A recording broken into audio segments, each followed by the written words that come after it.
Tuesday afternoon at 4 p.m. in Switzerland, it's Space Café Web Talk time. Our Space Café Web Talk, 33 minutes with Shelli Brunswick, will begin soon. Thanks for joining us for our talk today about space innovation and global collaboration. When we solve for space, we solve for Earth. As always, we appreciate your participation and ongoing feedback. That is very valuable for us and help us to improve. I'm Torsten Kriening, your host today and publisher of SpaceWatch.Global. We are a Switzerland-based online platform for information in and about space and new space activities in a geopolitical context. I know many of you are already familiar with our website, our bi-weekly and daily newsletters, and the Space Café podcast. Our latest episode, number 22, featured Professor Avi Loeb talking about, now I try to pronounce it correctly, Oumuamua. These are things just out of this world. Check it out, it's worth to listen. We also keep our fan shop open online for you, for your support, that you can do actively to become a space watcher. The edition 1 has cool items for you, your friends, and the ones you love. Your support is needed to keep our work alive, and we do that for you. If you've missed any of our previous web talks, we have an archive available on our website in the events section and later on YouTube. We host our Space Café web talks live weekly, and this Space Café is already the 48th edition today. I'm very excited to have someone who is omnipresent on social media for good, somebody who is an ambassador for space. With that, a very warm welcome, Shelli Brunswick. Shelli I was going to say thank you, Torsten. It's an honor to join you today. Great to have you here. So, Shelli is the COO, the Chief Operating Officer of the Space Foundation. She brings a broad perspective and deep vision on the global space ecosystem. From a distinguished career as a space acquisition and program management leader and congressional liaison for the US Air Force to her current role, including overseeing the Center of Innovation and Education, the Symposium 365, and Global Alliance. Advocating for space technology innovation, entrepreneurship, diversity and inclusion, Shelli collaborates with organizations around the world to connect commercial, government, and educational sectors. She actively participates in so many organizations and associations that to list all of them would take a while, but you find her on all major social media platforms. Happy to have you here with us today. Let's get it started here. Many of us heard about the Space Foundation and know about the Space Symposium, the National Space Symposium, now the Space Symposium in Colorado Springs. And if I'm not mistaken, one of the biggest space events globally. Can you please give us a brief overview about the Space Foundation today? Absolutely. Well, again, thank you, Torsten. Guten Tag. It's a pleasure to join you and your esteemed audience and all your supporters, and I'm honored to be joining you and the great work you do with Space Café as well as SpaceWatch.Global. Many people, as you said, know the Space Foundation for our annual Space Symposium. And that is a wonderful event we put together. But the Space Foundation is a U.S. nonprofit that does business internationally. And we've been in business almost 40 years. And you mentioned 3 of the main areas we focus on are global alliances, Space Symposium 365, and our Center for Innovation and Education. And you talked about Symposium 365. That's our platform for media and engagements and information. And so that's our year-round 365 program that's going on. That's classified events.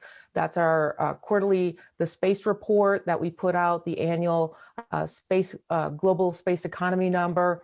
And then, of course, that is the annual Space Symposium in Colorado Springs, where we do bring the global space ecosystem together. That's military, commercial, civil, international, here to Colorado Springs.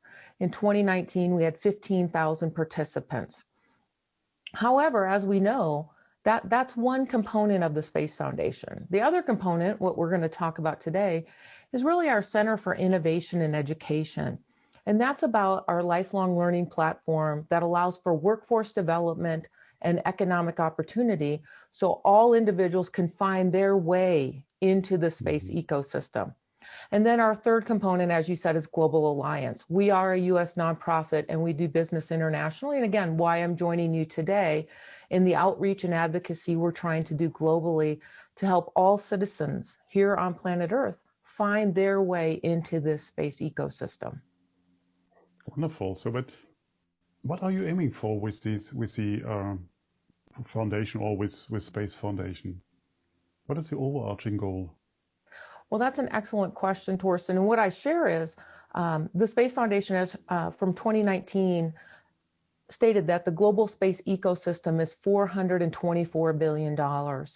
And depending who you listen to, whether, UBS, Bank of America, Morgan Stanley, they are predicting that to triple by 2030 and be over $3 trillion by 2040. So you're seeing exponential growth in this space ecosystem. And what we're really trying to do at the Space Foundation is how do we highlight all the opportunities that are part of this space ecosystem? Yes, many of us have seen, the UAE, China, the US all launched probes to Mars last year. They're all arriving right now. But that is one small piece of that space ecosystem. There's so much more that goes into it, whether it's data analytics, cybersecurity, miniaturization of technology, creature comfort, advanced manufacturing. So the real goal of the foundation is to highlight all those career opportunities and then provide potentially roadmaps for individuals, countries, and communities around the world to see how they want to find a pathway into this exponentially growing ecosystem. I mean, you mentioned it before, you operate as a non-for-profit organization, but I think there's something, of course, you talked about the sheer size of this market. So, I mean, many of us do it out of our passion, but I mean, the fridge has to be filled. So who is financing your activities? Who is behind it? Well, that's an excellent question. We initially, when we started 40 years ago, our founding fathers set us up to use our net proceeds from Space Symposium to help fulfill our nonprofit mission of that space education. However, over the last 40 years, we've seen the need for space education and awareness grow exponentially. So we look for, we have an endowment, partnerships, grants. We have wonderful corporate partners. I see some individuals who are joining us from companies such as Jim. Thank you. Many of them help contribute to allow our programs to be delivered both in the U.S. as well as internationally, because again, many of these companies are international companies operating around the world. Interesting. So, I mean, you refer to the Space Symposium as one of the big sources. That must be then challenging for you, especially because, I mean, 15,000 people, and I know that the entrance fee is significant. I mean, it's not a $10 student event. I mean, it's really something. And if that simply does not exist, it must be challenging, I think, like for most of us in the last year. Well, I think what we also looked at is similar to many other organizations. When COVID happened, we pivoted to a digital transformation, and we were already starting this pivot, but it would have probably been more of a 2 to 3 year process. When COVID implemented and we realized that it was going to be more than a 3 or 4 week event, we immediately pivoted to our 365 platform, where now we're offering programs year round. And we're targeting things, again, that are regionally based, Africa, the Middle East, South America. So we have expanded our footprint to allow that global engagement virtually, similar to your product as well. And that now allows more access and opportunity into this space ecosystem and information. We were fairly full at Space Symposium in 2019 with 15,000 people. We have expanded the exhibit hall, and we will have a hybrid event in August, pending COVID, what will the restrictions be? And then we anticipate a very full Space Symposium in April 2022. But we are going to continue that 365 model. And so that has changed how we're doing business a little bit. Virtual events have a lower cost barrier than an in-person event with renting exhibit space and so many other things. So we have also changed our cost model and fully embraced the digital transformation that COVID has brought on. So COVID has had many negative impacts, but I think the digital transformation was coming for many organizations, and it exponentially brought it to market faster. Talking about adaptation, I mean, listening to your web talks or in the last week, so when I prepared our talk here, I heard very often the usage of space-driven or space-inspired education. Fantastic terms, but what is it? So, and how do you conduct that? So is that you send somebody to space and let them learn there, learning by doing? I wish that would be wonderful, but what is it? So sending somebody to space would definitely be fully immersive education. So I like to use the word space-inspired education, because what that means is the jobs now available in the space ecosystem are for non-traditional STEM, trades workers, artists, business leaders, entrepreneurs, and STEM professionals. And I need individuals with high school diplomas all the way to PhDs. So when I talk about space-inspired curriculum, what we at the Space Foundation do is actually create curriculum that is for in the classroom, all grade levels, year-round. So that ensures that diversity and inclusion exists. Many times, individuals may not think a space career is for them. They see what's on TV, and they may only think about careers, again, going to Mars or the moon, whereas the majority of space careers are here on Earth. And so when we bring space-inspired curriculum into the classroom, we highlight to underrepresented groups that there are multiple career opportunities, and then how can they find a path that's best for them? And it's in the classroom versus outside the classroom. So that is what we mean by space-inspired curriculum.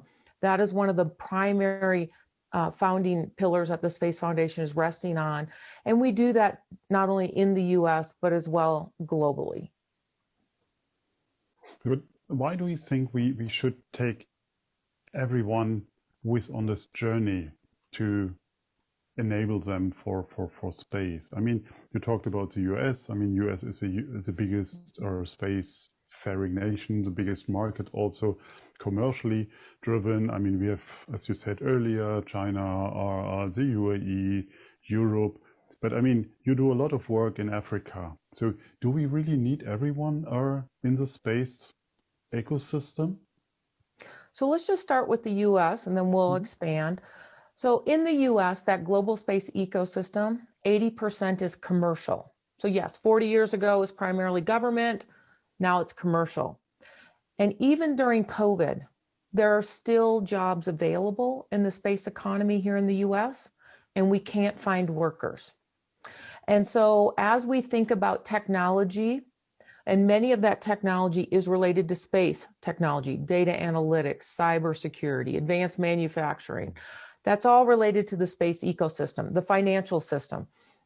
So we need to look at maybe displaced workers, maybe from the tourism industry, that we could reskill and upskill and help them find great paying opportunities in the space ecosystem. So that's right here, even in the US. But as we look around the globe, there are great opportunities around the globe as well. And each country and region can decide what's best for them. Not every country needs a launch facility or a rocket. However, what they can do is take that space innovation and bring it to market through commercialization. And I share with you many of the products that we enjoy today. We're all used to using cell phones.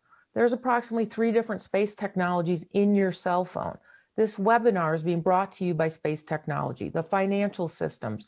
So by working with countries and regions around the world, we can help them find what is the best fit for them in this space ecosystem. And it may be taking that space technology and commercializing it, bringing it to market, bettering everyone's life, but also allowing those citizens in those regions of the world to benefit from the space economy, which again is primarily technology. Interesting. Interesting answer, because I thought more about the inspiration aspect of space. I mean, we all are kids of whatever, Star Trek, Enterprise, or Captain Future, or so, depending on where you're from. So, and I thought that was the main driver. So, what is the strategic dimension of that globally? I think inspiration is wonderful. And I think NASA and the European Space Agency and Elon Musk and, there are enough inspirational leaders to provide that vision of let's go to the moon and Mars and beyond. What the Space Foundation really wants to provide is that opportunity for individuals who may not believe the space economy is for them, that there's not an opportunity for them. So we call those underrepresented groups. So you could, and I don't want to say minorities or women. Yes, they are part of it, but it could be inner city. It could be rural. It could be parts of Africa. So what we really want to do is highlight how space technology, space innovation creates workforce development and economic opportunity. So again, that all citizens here on Earth can find a place and have a great quality of life.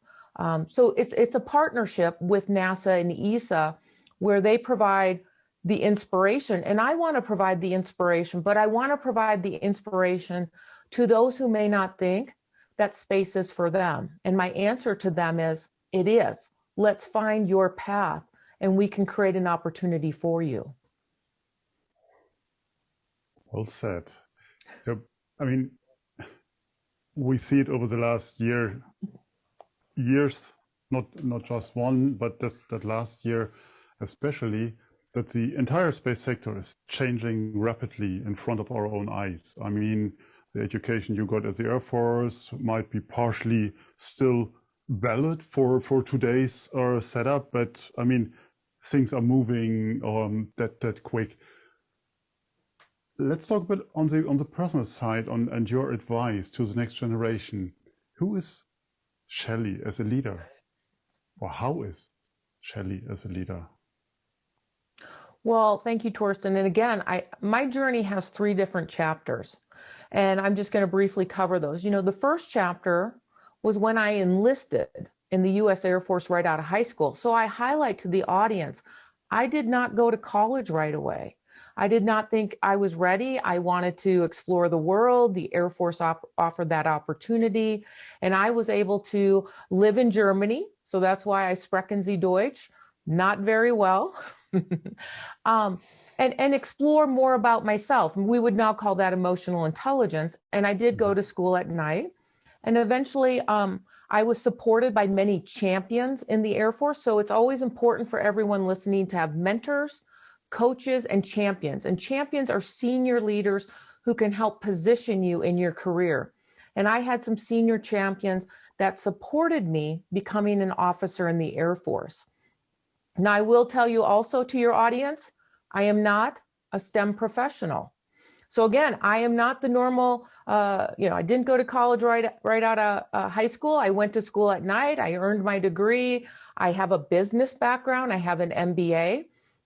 And so it's not the traditional course that many people would think about for space. And at that time, the Air Force was only looking for STEM professionals. So my opportunity of being selected was 12%, 12%. Not very good odds. Many people would say, oh, forget it. But I applied, my champions supported me, and I was not selected. But fortunately, the Air Force allows your nomination package to meet a second board. And I did everything I could to make sure that second application was updated. My champions rewrote letters. And on the second opportunity, I was selected. So again, I share with your audience, the odds may be against you, but you do it anyways. Try anyways. Be the one that is that in the 12% and do it anyways, and be resilient and do your best. And then I did become an officer, and that's where I really became a space acquisition officer. That's where I started my career in the space ecosystem as a space acquisition officer as you highlighted, working programs, launch vehicles, on-orbit assets, ground stations. I was a professor for a while, and then I finished my career in the Air Force working on Capitol Hill. The thing I want to share is I did not necessarily want to become a space acquisition officer. I did not know what that was.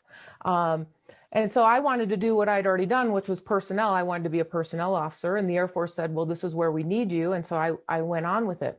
So again, I want to share with your audience that try different things. Don't be afraid. Follow the path, and it'll turn out okay, and it'll be good for you to be outside your comfort zone. I was too shy to ask, but what is an space acquisition officer doing? So I would call that like a project manager. I was a space project manager at the Space and Missile Systems Center, cost, schedule, and performance. And that's where I really learned about how we acquire things in the government, how space works, how we launch vehicles, on-orbit assets. And that was, as you and I both know, Torsten, we're about the same age, so I won't name how old we are. That was a while ago. And since that time, you really had to be in the military, you had to be at NASA or a government agency to do these type of things. Since then, obviously now you can work at a commercial company like SpaceX or Blue Origin or Blue Canyon, or, there are so many others. There are SPACs that are now available with many space companies coming to market. So the world has changed immensely. Wonderful lead over. As you talked about these massive change, especially in the 2 years, and talking about leadership before. So how affected is our leadership in our industry being more competitive?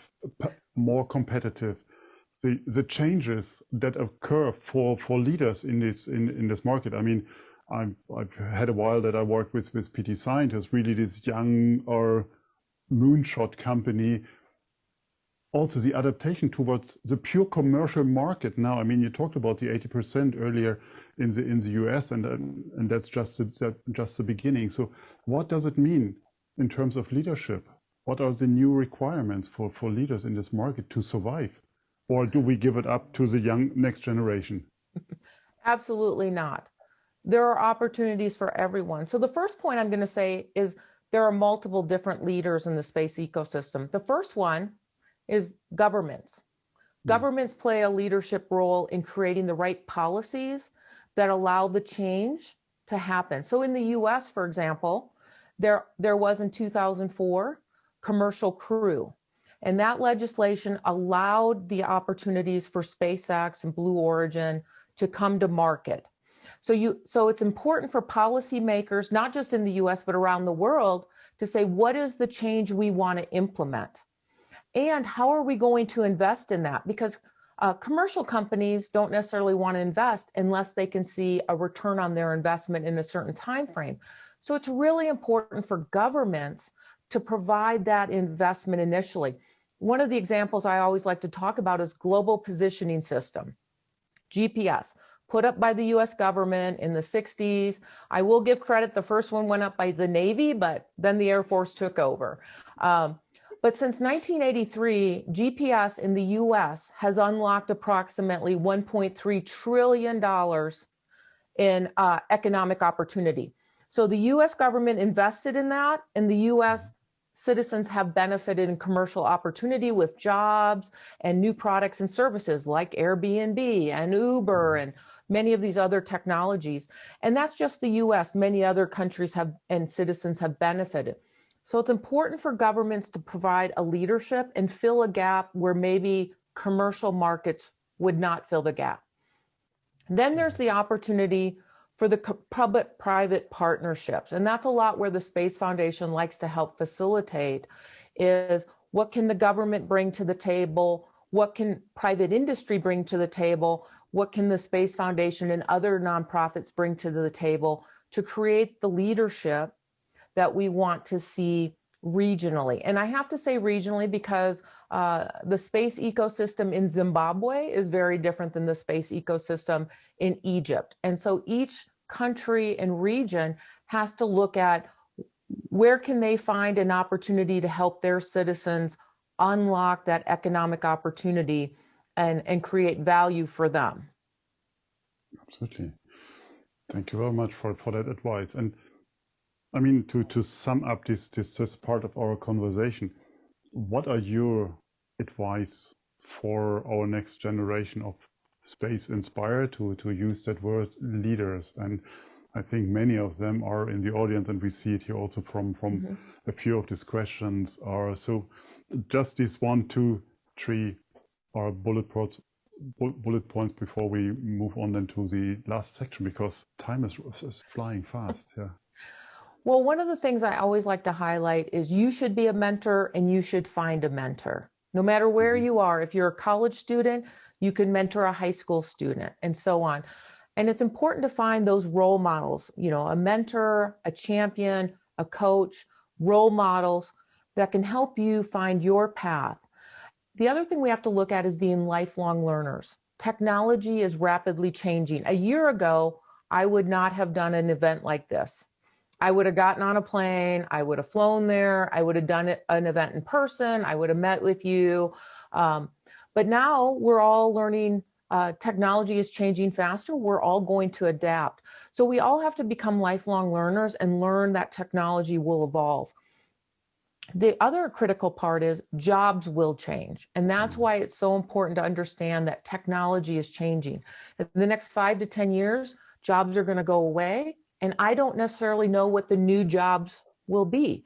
So we have to create a workforce that's resilient, that wants to reskill and upskill, and that understands 21st century skills such as communications, teamwork, problem solving, and leadership. So I share that with your audience, that focus on some of those areas. And again, don't be afraid to try new opportunities. As I've heard other people say, get comfortable being outside your comfort zone. Absolutely. Thank you very much for that advice. And I hope that's appreciated also by the especially young generation that is following us, or this generation that will change their jobs. So let's spend some minutes on a very concrete project you have done with the Space Foundation, and just pick one really you're proud of, and talk about what is this impact you created from this job that we can translate from this big vision, what you talked earlier, onto something concrete that is really tangible. So we, again, look at that entire workforce pipeline, and you call it, might be primary school, we call it kindergarten through 12th grade, teaching teachers, and then space entrepreneurship. So I really want to talk about space entrepreneurship. How are we helping individuals who want to be entrepreneurs, who or might be business leaders, find a path into the space ecosystem? So one of the programs the Space Foundation has started is our Space Commerce Entrepreneurship Program. We initially started it in partnership, again, I highlight partnership with the Department of Commerce, Minority Business Development Agency. And it was designed to create access and opportunity for minority businesses and women businesses in the US to understand that they can be part of the space ecosystem. And so for those of you in our audience, we have 15 on-demand webinars on our spacefoundation.org website that you can watch. We also do workshops, and initially we did them around the country, and now we are restarting them not only in the US in partnership with another company, but we are also looking to partner internationally with universities in Africa, the Middle East, and the Baltic states, as well as India. So I share with you that that is a concrete example, and we do have some minority businesses, and I'm just going to say businesses, that were able to go through our program, reevaluate their business plan, change it, and then come out with multi-million-dollar opportunities, both with government contracts and commercial contracts. So what we measure as success is not necessarily how many people took our program. What really is our measure of success is the Space Foundation really looks at helping companies at the technology readiness level of 0 to 4. So you have an idea or a concept, we want you to create a business plan, decide on an exit strategy, a value proposition, maybe look at creating a prototype, and then we want you to get to the next level, which is entering an incubator or an innovation hub so that your technology can then be nurtured to the next levels and hopefully come out at technology readiness level 9 and be commercialized. And so that's where our real niche is in this ecosystem. I see. And these courses you mentioned are that can be found by our audience, and we just got a feedback on it. Are they free to attend, or is there a fee included in that? So the on-demand webinars are free right now on our website. We are also looking for entrepreneurs to interview. We are interviewing entrepreneurs about various technologies, backgrounds, geographies of the world, so we can provide a role model to share the different opportunities as an entrepreneur in the space industry. And then the webinars, the in-person workshops do have a fee, but what we like to do again is find a partner that we can partner with.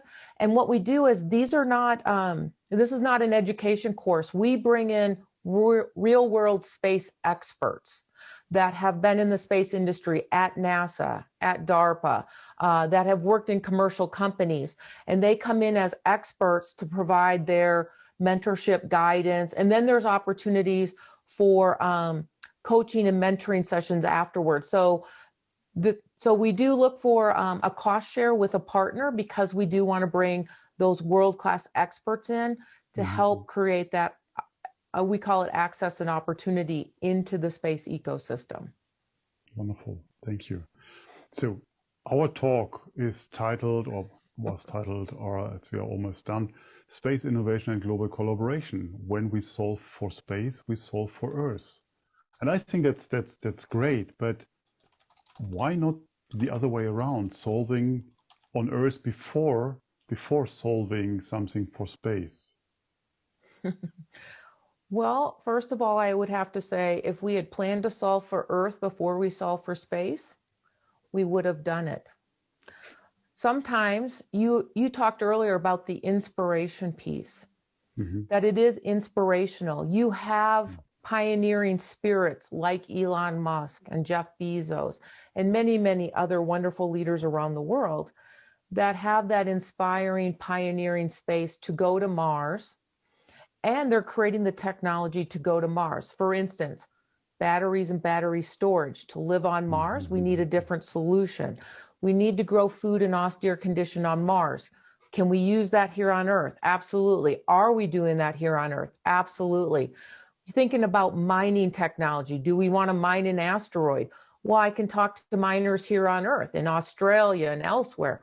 So we do have some of the technology to go to outer space, but why do we explore?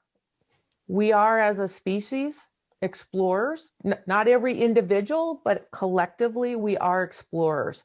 So that is why it's important to look at that innovation and that inspiration to pull us into the future and create that technology. For many in your audience, if you want to be an entrepreneur, agriculture, healthcare, pharmaceuticals, you can go to the NASA or the ESA Technology Transfer Office, and you can see patents that are waiting to be brought to market, commercial space technology that is available right now to be commercialized and brought to market.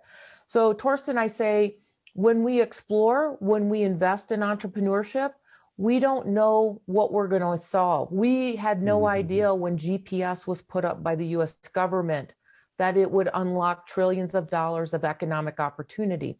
So we have to look at, as we look for that inspiration and exploration, we will benefit here on planet Earth. Great. I think as we are running almost out of time, we will take over a few of these questions onto Clubhouse in a few minutes. So, but what is your personal view of our future in space? Do we have a human future, or a human-based future in space, and how will that look like? I absolutely do believe we will have a human presence in the galaxy. I have a friend, Dr. Jack Gregg, who has a book coming out next month called The Cosmo Economy. That is a great opportunity of how he has, through his interviews, sees that potentially this humanity will spread throughout the cosmos. How will it be based? There's another great book, Space is Open for Business, by Robert Jacobson. Great books, great reads. I do believe, you can look at the UAE. They want to have a Mars colony in less than 100 years. It's an inspirational goal. It drives technology. It drives a workforce. The US obviously has goals to go back to the moon and stay and go on to Mars. Will we go first with humans? No, we're going to go with what we're going with now, rovers and robotics and technology. But eventually, will we have those robots build the habitats for us, look for the ice caps in the water to create, drinking water as well as fuel? Absolutely. And do we see humans going on to Mars and beyond? Absolutely. Now, I know, Torsten, you asked me if I will see it in my lifetime. You asked me earlier.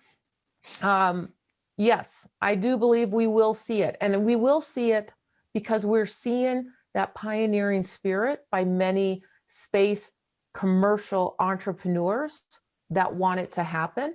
And they're willing, I said I was a project manager, and project management is based on cost, schedule, and performance. The performance for them is it will happen. So they don't care about the cost or the schedule. They're willing to increase those to get to the performance. So when you have entrepreneurs that can write the check, pay it, invest in the technology, yes, it will absolutely happen. And it will happen. And again, as they're investing in that ecosystem, we are going to learn so many things that, again, your listeners who want to become entrepreneurs will be able to then take that technology and commercialize it. And when you are an entrepreneur, you not only create a job for you, but you create a job for others. Absolutely. No, well said. I mean, I just can say, may we all live long and prosper for that to see that.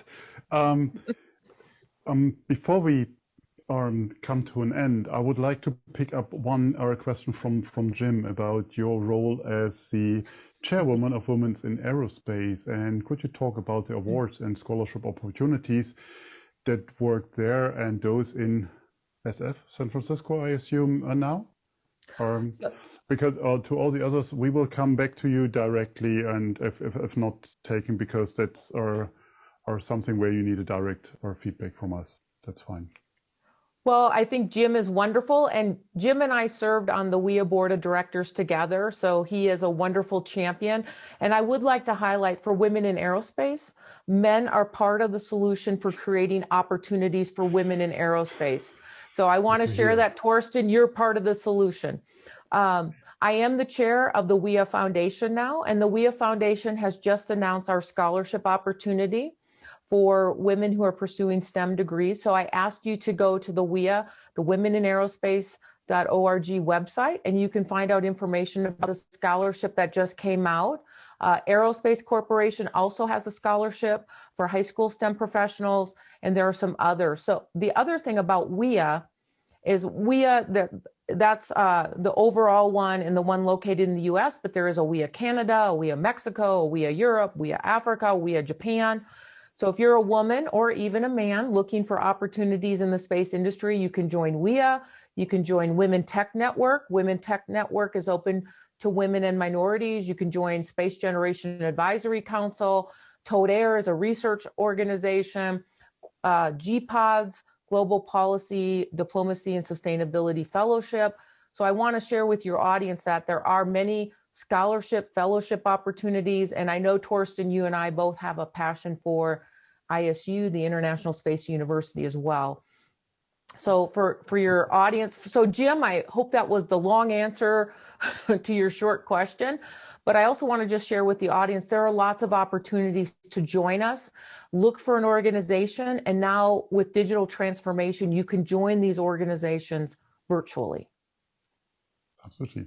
Thank you. Yeah, and shoot out on that moment to Geraldine, who is in the audience, and thank you for this wonderful talk we had earlier.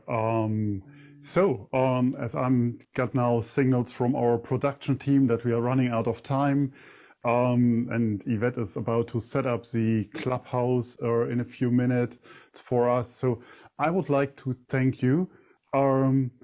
I'm afraid we have to come to an end here now, but be assured we will talk about our space education, space-inspired education in future space cafes, web talks, on our magazine, or in all the formats that we are serving. I mentioned the Clubhouse, and thank you very much, Shelli, for being also available for Clubhouse. Again, those of you that have access to an iOS device and got a beta invitation also, I think that's fair to say, are highly welcome. So the next weeks are quite busy for us with one event after the other. You don't have to memorize them, but I just want to bring them to your attention. In 2 days, on Thursday, we have our next episode of our Black Ops by Ralph Thiele with Robbie Samantha Roy from Lockheed Martin. Very interesting talks they will have. On next week, I will speak with Jose Achachev about cyber threats in space, followed next week by one is missing, the 18th, our Australia second edition is missing here. On the 19th, we have the first Space Café of the Netherlands with Chiara and Banu. And they will host Dr. Hilde Steenwit on the 23rd. I will talk with Darren McKnight. The other day, on the 25th, we have the second edition of the Space Law Breakfast with Stephen Freeland, with our wonderful guests Tanya Masson-Swan and PJ Blunt. And the last one we have here on this list is the first edition of the Young Global Talents by Markus Peyer, hosting Michelle Hanlon to talk about space law.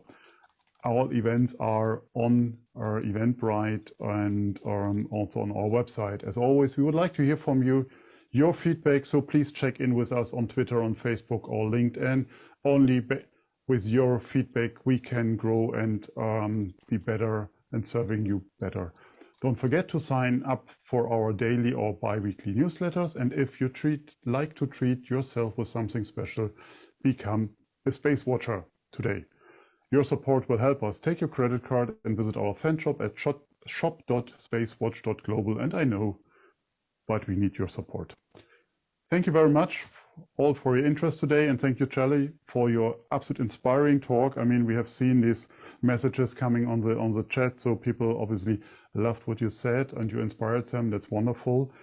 Thanks to the entire team behind the scene for doing their great jobs, their seamless job, day by day here or week by week again. I hope you all would stay safe and healthy. Thanks for joining us, and I hope to see you next week or in a few days or in a few minutes. In the meantime, just visit us wherever you like. So don't forget, become a Space Watcher. Thank you very much and see you soon. Bye-bye. Thank you.